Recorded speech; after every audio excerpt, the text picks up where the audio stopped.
बढ़ता हुआ air quality index यानी AQI खासकर दिल्ली NCR में अब सिर्फ एक आंकड़ा नहीं रहा, बल्कि एक चेतावनी बन चुका है कि हमारी हवा कितनी बीमार हो चुकी है।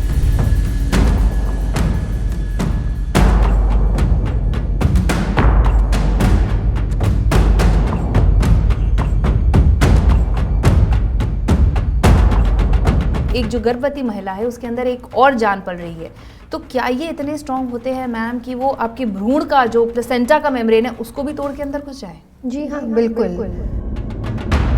क्या वाकई ये जो PM 2.5 और PM 10 के जो कर हैं ये एक्चुअली हमारे ब्रेन के मेम्ब्रेन से घुस जाते हैं अंदर? सिर्फ मास्क लगाने से हम बच नहीं रहे हैं, is that what you are saying? बिल्कुल। जैसे हमारे बाल का जो साइज होता है that is 50 to 70 micrometre and PM 10 का जो साइज है वो 10 माइक्रोमीटर के बराबर है। हम AQI की बात करते हैं और घर में ये बात करते हैं कि हमने एयर प्योरीफायर लगा लिया है तो शायद अब हम सेफ हैं, लेकिन आप देख सकते हैं कि कितने दूरगामी असर हो सकते हैं। कॉमन चीज़ें बहुत बढ़ गई, जैसे एलर्जीज, जैसे खांसी, कॉमन कोल्ड जो पहले इतना फ्रीक्वेंट नहीं था, this has become very very frequent. ये तो डायरेक्ट इफेक्ट्स हम देख ही रहे हैं। कैसे मिसकैरेज के चांसेस भी बढ़ते हैं?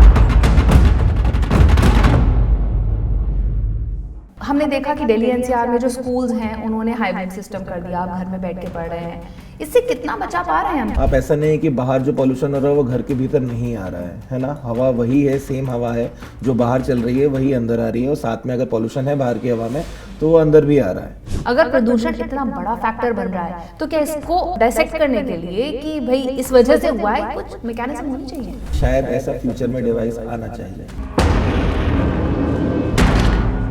नमस्कार, मैं हूं नंदिता कुडेशिया, बतरस में आपका स्वागत है। आज हम बात करने वाले हैं उस खतरे की जो ना तो दिखाई देता है और ना सुनाई देता है, लेकिन हमारी हर सांस के साथ हमारे शरीर में उतर रहा है, प्रदूषण। बढ़ता हुआ एयर क्वालिटी इंडेक्स यानी AQI खासकर दिल्ली NCR में अब सिर्फ एक आंकड़ा नहीं रहा, बल्कि एक चेतावनी बन चुका है कि हमारी हवा कितनी बीमार हो चुकी है, और उससे भी ज्यादा ये हमें कितना बीमार कर रही है। धुंध की इस चादर के पीछे सबसे ज्यादा खतरा उन लोगों को है जिनकी सुरक्षा की जिम्मेदारी समाज और परिवार दोनों की है, हमारे बच्चे और गर्भवती महिलाएं। बच्चे जिनके फेफड़े अभी पूरी तरह विकसित भी नहीं हुए हैं, और गर्भवती महिलाएं जिनको एक एक सांस दो जिंदगियों को प्रभावित करने के लिए इस्तेमाल करनी पड़ रही है। स्कूल जाने वाली मासूम उम्र अब मास्क, नेबुलाइजर और इनहेलर पर निर्भर हो रही है। दूसरी तरफ गर्भवती महिलाओं में प्रदूषण के कारण premature delivery, low birth weight और गर्भ में पल रहे बच्चों के फेफड़ों की ग्रोथ पर विपरीत असर पड़ना अब एक आम बात हो चुकी है। तो अब सबसे बड़ी चुनौती ये है कि ये समस्या मौसमी नहीं है, ये एक साल भर की स्वास्थ्य आपात स्थिति में बदल चुकी है। और क्यों बच्चों और गर्भवती महिलाओं पर सबसे बड़ा जोखिम इसका रहता है? डॉक्टर्स इस विषय को कैसे देखते हैं और हमें परिवार और सामाजिक स्तर पर कौन से कदम उठाने चाहिए? इस पर बात करने के लिए हमारे साथ डॉक्टर शिशिर पांडे जी मौजूद हैं। He is a consultant neurologist at Felix hospital, और साथ ही हमारे साथ हैं doctor Aditi Ghai, she is a gynaecologist and she is associated with Cloud9 hospital. Doctor साहब, पहला सवाल मेरा आपसे, क्या वाकई ये जो PM 2.5 और PM 10 के जो कर हैं ये एक्चुअली हमारे ब्रेन के मेम्ब्रेन से घुस जाते हैं अंदर? क्या वाकई ये प्रभाव डाल रहे हैं? पहले की पद्धति में ये था कि ये कण इतने बड़े होते थे कि पहले वाले पॉल्यूशन में PM 10 पहले समझने के लिए पहले हमें इनके साइज पे ध्यान देना होगा। जैसे हमारे बाल का जो साइज होता है that is 50 to 70 micrometre and PM 10 का जो साइज है वो 10 माइक्रोमीटर के बराबर है एंड PM 2.5 उससे भी छोटे कण हैं, ये 2.5 माइक्रोमीटर के बराबर है। तो PM 10 तो नहीं, बट हाँ PM 5 वाला जो है वो cross blood brain barrier cross करके ब्रेन में जाता है। जाने के जनरली 3 मैकेनिज्म होते हैं।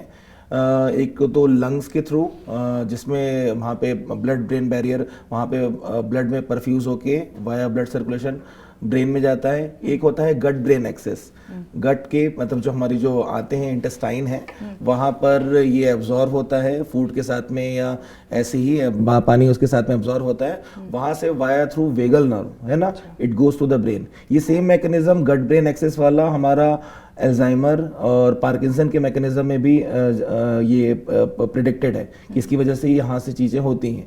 एंड द थर्ड है that is the direct mechanism from the nose.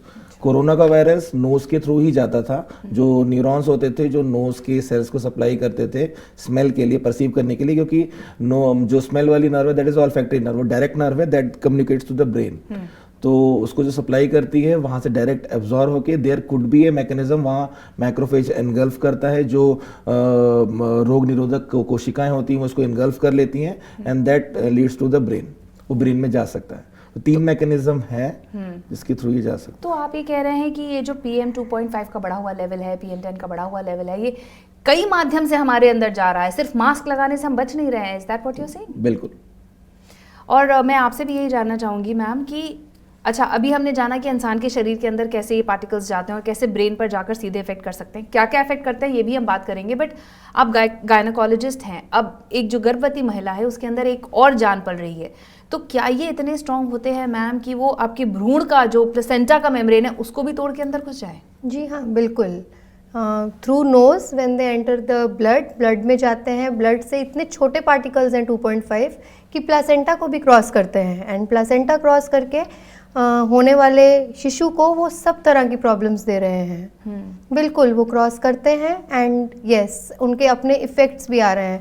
Different studies आ रही हैं कि जिसके से हमें पता चल रहा है कि लंग्स की डेवलपमेंट कम हो रही है, ब्रेन डेवलपमेंट पे इन्फ्लेमेशन आ रहा है, बहुत सारे अलग अलग इफ़ेक्ट्स आ रहे हैं। तो इस तरह से जो अलग अलग शहरों से महिलाएं आ रही हैं, क्या आपको ये डिफरेंस दिखता है कि दिल्ली NCR या प्रदूषित इलाके से आ रही हैं और ये छोटे शहरों से आ रही हैं तो उनमें वो बेहतर स्थिति है, ऐसा डिफरेंस दिखता है? बिल्कुल, दिखने में आएगा आगे आगे जाके, जैसे जैसे अभी तो पोल्यूशन जस्ट स्टार्ट हुआ है, अभी तो स्टडीज आ रही हैं, बट यस बेबी की ग्रोथ पे डेफिनेटली असर आएगा।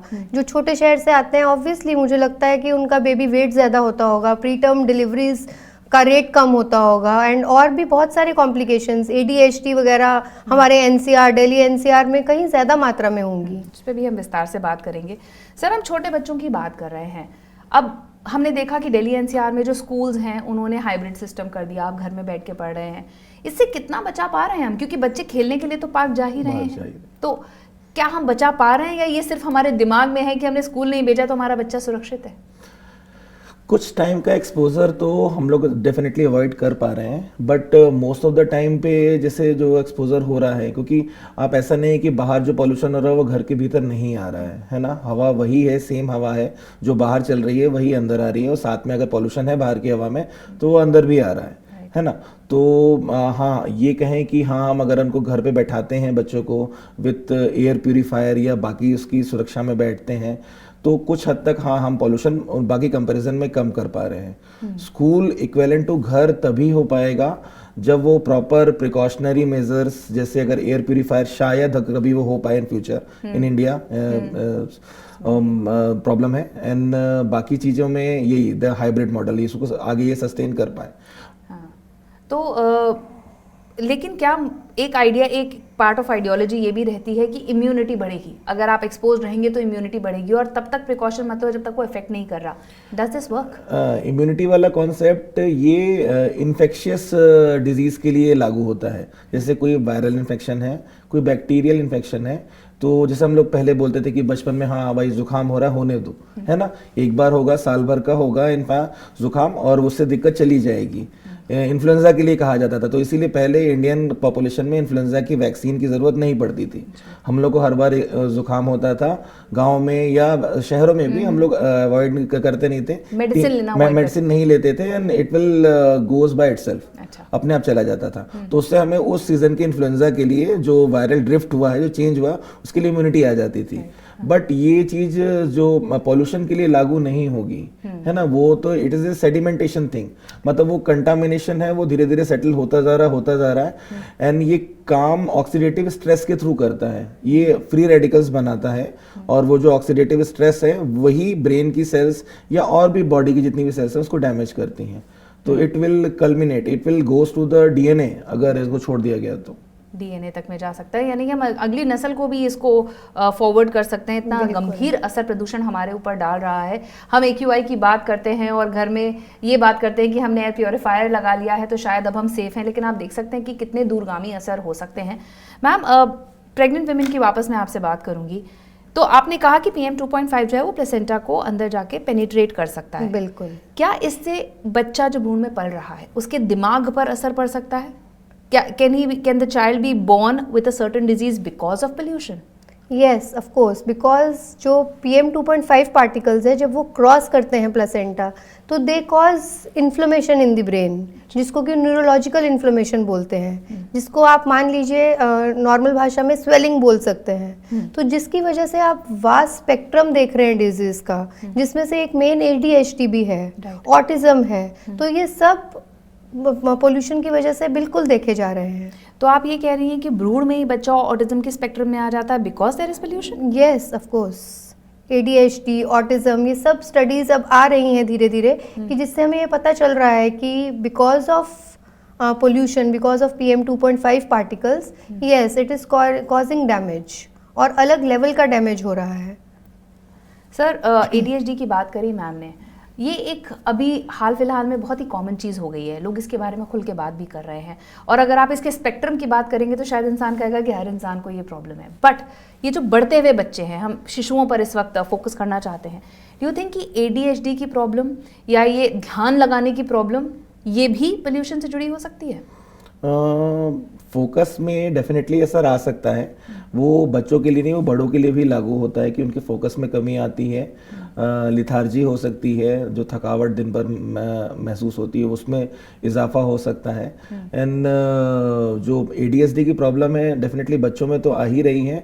इसके दो प्रभाव हैं। जैसे होता क्या है कि एक डायरेक्ट इफेक्ट होता है, एक होता है इनडायरेक्ट इफेक्ट। डायरेक्ट इफेक्ट समझने के लिए कि अगर बच्चों को ज़्यादातर अगर ख़राब एयर में एक्सपोजर है उनका, ज़्यादा वो सांस ले रहे हैं ख़राब एयर में, तो हाँ it will goes to the brain, क्योंकि बच्चों का ब्रेन डेवलपिंग ब्रेन होता है, ब्रेन में जाएगा और जा सकता है और वहाँ पे सारे उनका ब्रेन का डेवलपमेंट स्लो कर देगा। एंड ज़्यादा जल्दी अगर बच्चे थकेंगे तो ज़्यादा देर तक पढ़ाई या बाकी चीज़ों में फोकस नहीं कर पाएंगे, है ना।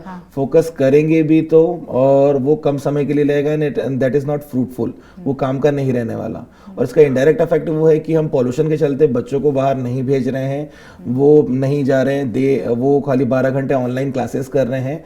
तो एक नया spectrum that is digital dementia वो क्रिएट हो रहा है, जिसमें बच्चे सोशलाइज नहीं होते हैं। स्ट्रेंजर एंजाइटी जो कि बचपन में खत्म हो जानी चाहिए 2 महीने 3 महीने में, वो आगे भी परसीव करती है। किसी बच्चे मतलब बाहर किसी स्ट्रेंजर कोई आ जाता है, अंकल आंटी आ रहे हैं, बच्चे उनसे घुल मिल नहीं पा रहे हैं, है ना। जैसे कोविड में हुआ था, बच्चे जो कोविड के टाइम पे पैदा हुए थे, 2 साल बाद लॉकडाउन के बाद वो बाहर निकले तो they will feel everything strange. Even dogs भी उनको नहीं समझ में आ रहा था कि डॉग्स क्या है एंड काउस क्या है, है ना। सेम थिंग है विद, अगर ये लॉन्ग लास्टिंग है, ये लॉन्ग टर्म इफेक्ट होगा अगर पॉल्यूशन के चलते इसना हमें बाहर नहीं ठीक किया और बच्चों को अंदर हमने कैद करके रखा तो। मतलब इतनी सीरियस ये प्रॉब्लम है, इसको हमें समझना पड़ेगा एक एक एंगल समाज का लेकर। सिर्फ मास्क लगा लेने से, मैं बार बार कह रही हूँ कि इस प्रॉब्लम का हल नहीं होता है। मैम, महिलाएं शुरुआत के पहले 3 महीने यदि इस पोल्यूशन से अगर रूबरू रहती हैं या उनको ये खतरे के बीच में ये रहती हैं, क्या इससे मिसकैरेज के चांसेस भी बढ़ते हैं? यस ऑफ कोर्स, मिसकैरेज तो बढ़ेगा ही, बढ़ ही रहा है because of pollution. So many patients are coming कि बिना किसी रीज़न के हमें लगता है कि सब कुछ ठीक है, बट येस, और आने वाले टाइम में ये बढ़ेगा because again the pathophysiology is same. Because 2.5 PM particles cross कर रहे हैं प्लासेंटा, तो जाके पूरा इन्फ्लेमेशन कर दे रहे हैं वो प्लासेंटा के आसपास, या होने वाले बेबी जो अभी बन ही रहा है उधर पूरा इन्फ्लेमेशन होता है। तो जब वो हार्मोन लेवल उस लेवल तक पहुंच ही नहीं पाया जो बेबी ग्रोथ के लिए चाहिए, तो yes, chances of miscarriage they will increase.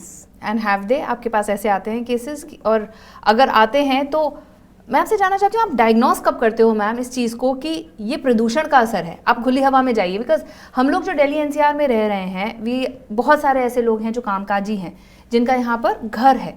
आप ये कहें कि अभी आप प्रेग्नेंट हैं और ये आपके शिशु के लिए बहुत अहम टाइम है, आप 6 महीने के लिए बाहर चली जाएं, ये भी कहीं ना कहीं ठीक नहीं रहता। तो आप बैलेंस कैसे करती हैं, क्या बोलती हैं? This is practically not possible कि हम पेशेंट को कहें कि आप चले जाओ। ना ही तो ये जानना अभी पॉसिबल हो पा रहा है कि ये ग्रोथ कम हो रही है तो is it because of pollution या साथ साथ में कुछ और भी है।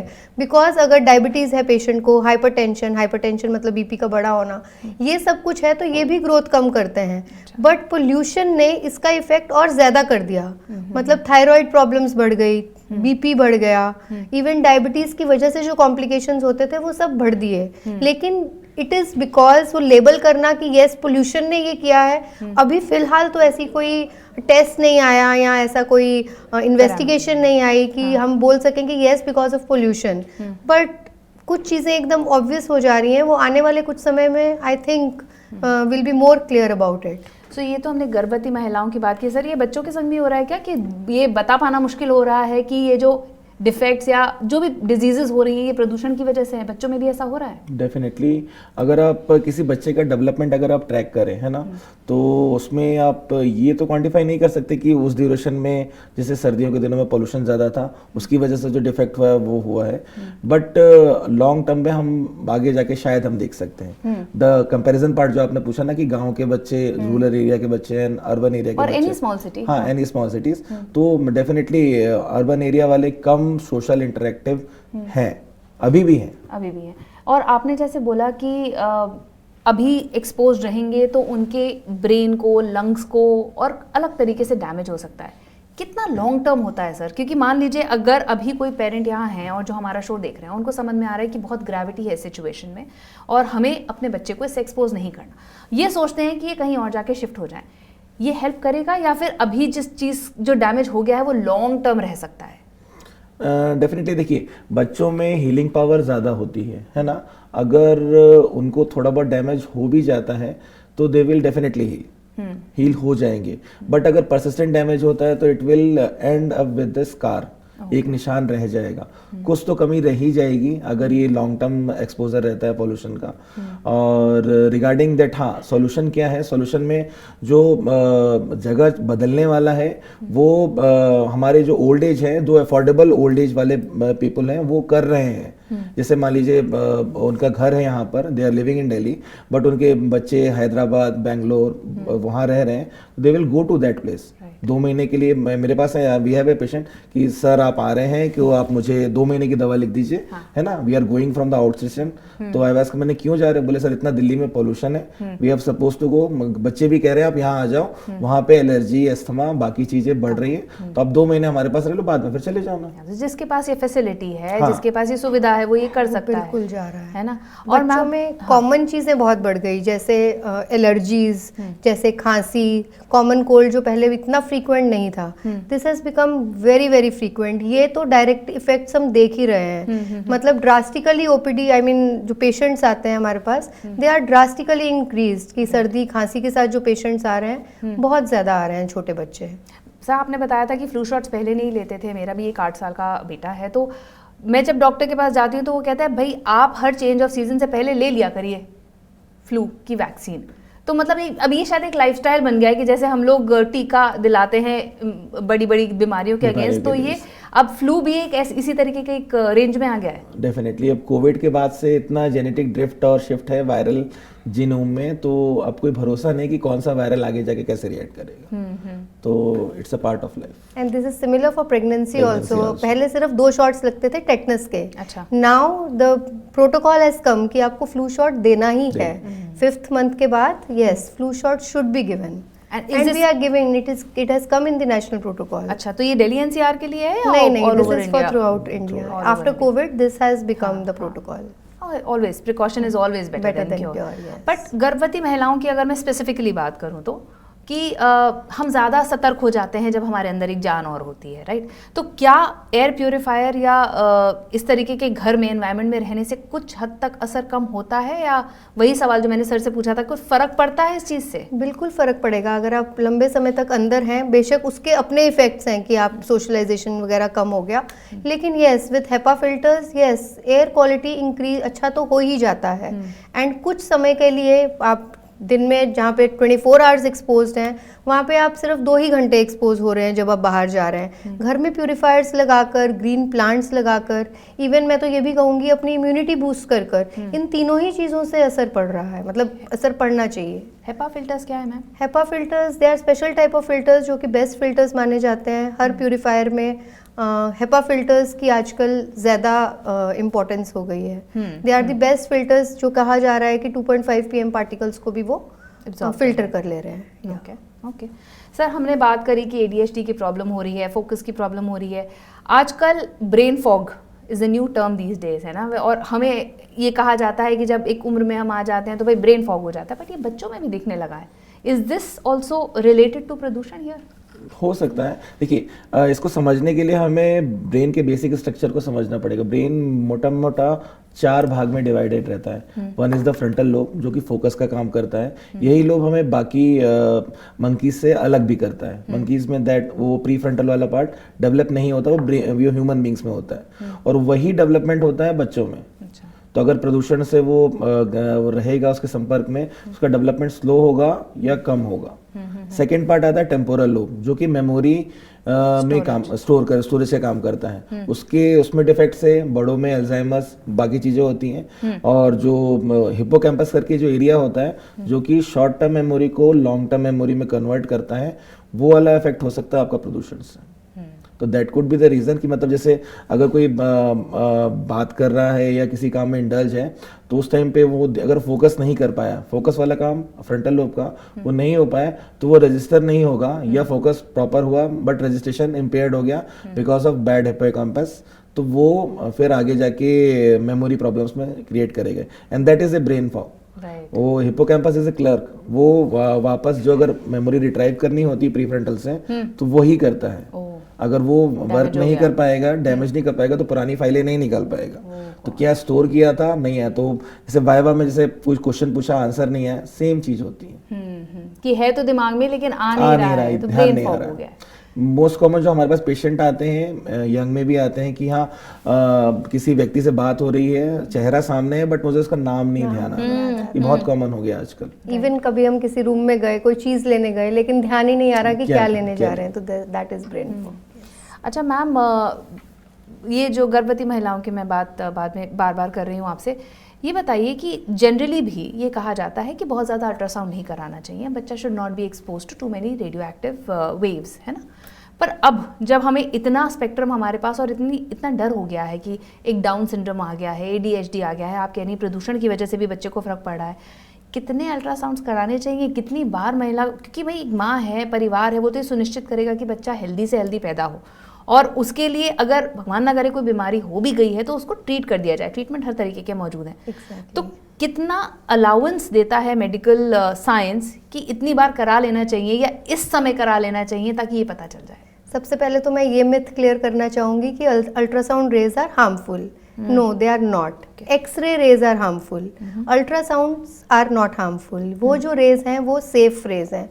तो जो हमें फॉक्सी बोलता है, जो हमारे नेशनल प्रोटोकॉल्स है, वो 4 अल्ट्रासाउंड्स मिनिमम करने बोलते हैं। अच्छा। फर्स्ट इज हार्ट बीट देखने के लिए 7 वीक्स पर, देन 3rd मंथ पे ब्रेन के लिए, देन 7th मंथ में हम करते हैं जिसको हम डॉपलर का नाम देते हैं, and then before delivery.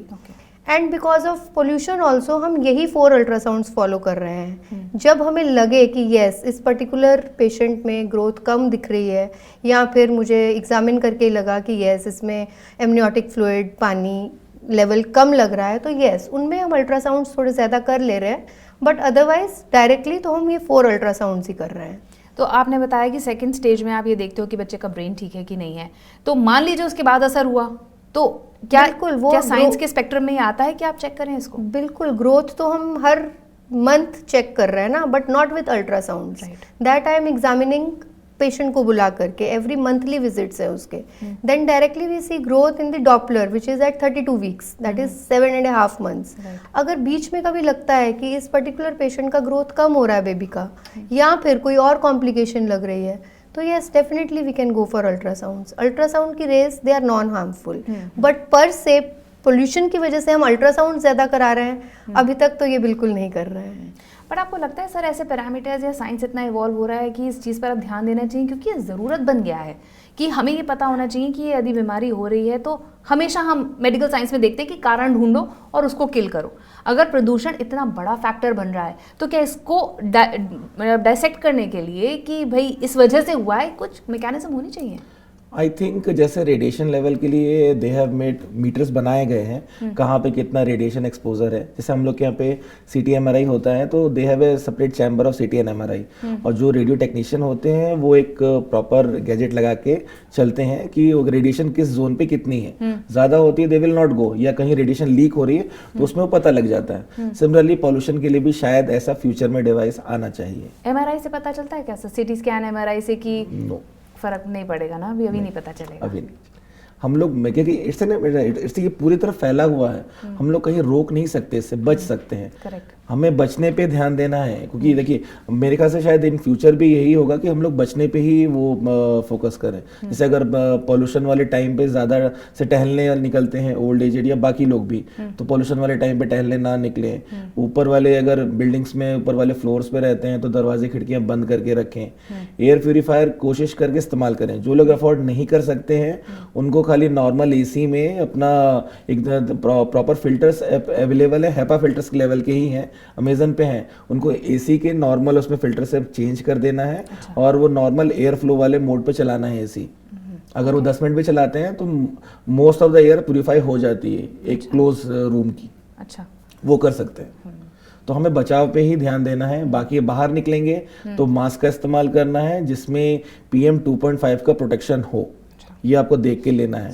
N95 एक आए थे कोविड के वक्त, हाँ, वो अब आ गए हैं मार्केट में मास्क, इसमें PM 2.5 का प्रोटेक्शन है, वो यूज करना है, इस्तेमाल करना है। और घर के अंदर ये बाकी के प्रिकॉशंस लेने हैं। और हमें आउटडोर के साथ में थोड़ा इंडोर पोल्यूशन पे भी ध्यान देना है। इंडोर पोल्यूशन में भी कैटेगरीज आती हैं, जैसे धुआं हो रहा है, किससे धुआं हो रहा है, अगरबत्ती से हो सकता है या किचन से भी आ सकता है, थोड़ा उस पर भी थोड़ा कंट्रोल करना है। किचन पे हो चिमनी या यूज करें, है ना। बाकी मर्क्यूरी बल्ब्स वगैरह इन सब से भी होता है थोड़ा बहुत, तो वो भी अगर थोड़ा अवॉइड कर सके तो करना है। बाकी जैसा मैम ने बताया प्लांट्स यूज करना है, इंडोर प्लांट्स यूज करिए, सिंगोनियम है, स्नेक प्लांट है अपना, बाकी क्रिसेंथेमम है, वो सब यूज कर सकते हैं अंदर। क्या स्लीप डेप्रिवेशन भी हो सकता है इसकी वजह से? डेफिनेटली, अगर ज़्यादा पेशेंट इसमें सांस ले रहा है PPM 2.5 वाले हवा में, तो उससे पहले तो थकावट, और थकावट के बाद में स्लीप डिप्राइवेशन बहुत कॉमन है। स्लीप में भी अगर स्लीप आ भी रही है तो साउंड स्लीप नहीं आ रही है, because brain is not, brain वो रिलैक्स हो नहीं पा रहा है। तो sleep deprivation is one of the common चीज़ें हैं जो है, और उसको लगता है कि वो थकावट वो स्लीप ना आने की वजह से, जबकि वो है वो पॉल्यूशन वाली एयर में सांस लेने से। और ये हम अभी तक नहीं बता पाएंगे कि किस वजह से हो रही है। और जैसा मैं आपकी बात सुन पा रही हूँ, एवरीथिंग इज सो इंटरकनेक्टेड। आप सोएंगे नहीं तो आप फ्रेश नहीं होंगे, आपका दिमाग ठीक से नहीं चलेगा, आप फोकस नहीं कर पाएंगे। ये तरीके की प्रॉब्लम आजकल की जनरेशन के बच्चों में दिख रही है, जिसको कई लोग ये भी कहते हैं कि बच्चे मोबाइल बहुत इस्तेमाल कर रहे हैं, इस वजह से फोकस नहीं कर पा रहे। लेकिन हम नहीं देख रहे कि ये अदृश्य प्रॉब्लम भी कहीं ना कहीं हमारे बच्चों के दिमाग पर असर डाल रही है। मैम, जो इन्फ्लेमेशन की बात आपने करी है ना, ऑलरेडी आप जब एक महिला गर्भवती है उसकी बॉडी इन्फ्लेमेटेड है, राइट? हर तरीके के चेंजेस हो रहे हैं बॉडी में, और फिर एक ये भी आ जाए, तो क्या इससे माँ की, बच्चे की, दोनों की जान पे खतरा हो सकता है?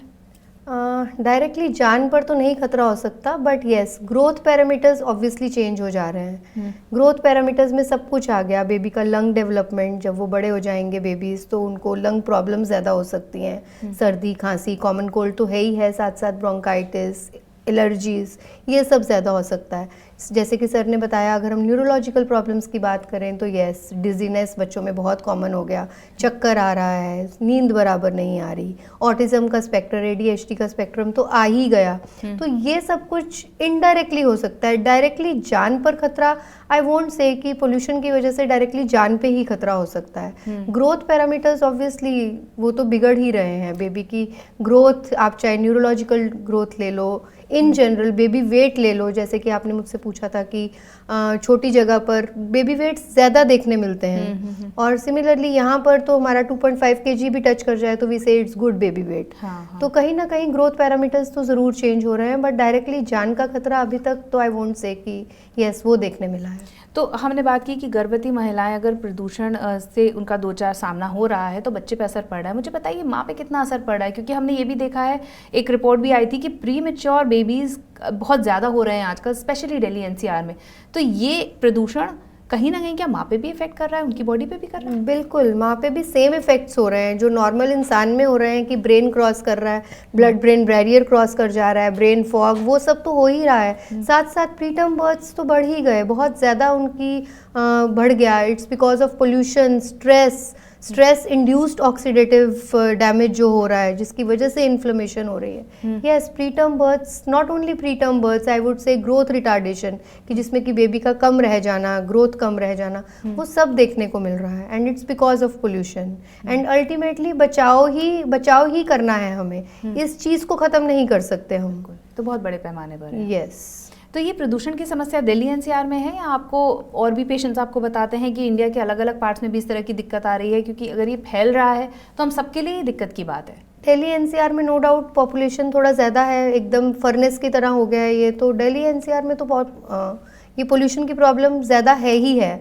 अगर आप आउटस्कर्ट्स में चले जाओ, फॉर एग्जांपल आप विलेजेस में चले जाओ, तो आई डोंट थिंक कि ये इतना ज़्यादा प्रॉब्लमेटिक होगा। एटलीस्ट क्लियर स्काई हम देख सकते हैं। यहाँ पर तो क्लियर स्काई, स्टार्स देखे हुए सदियाँ हो जाती है। सही।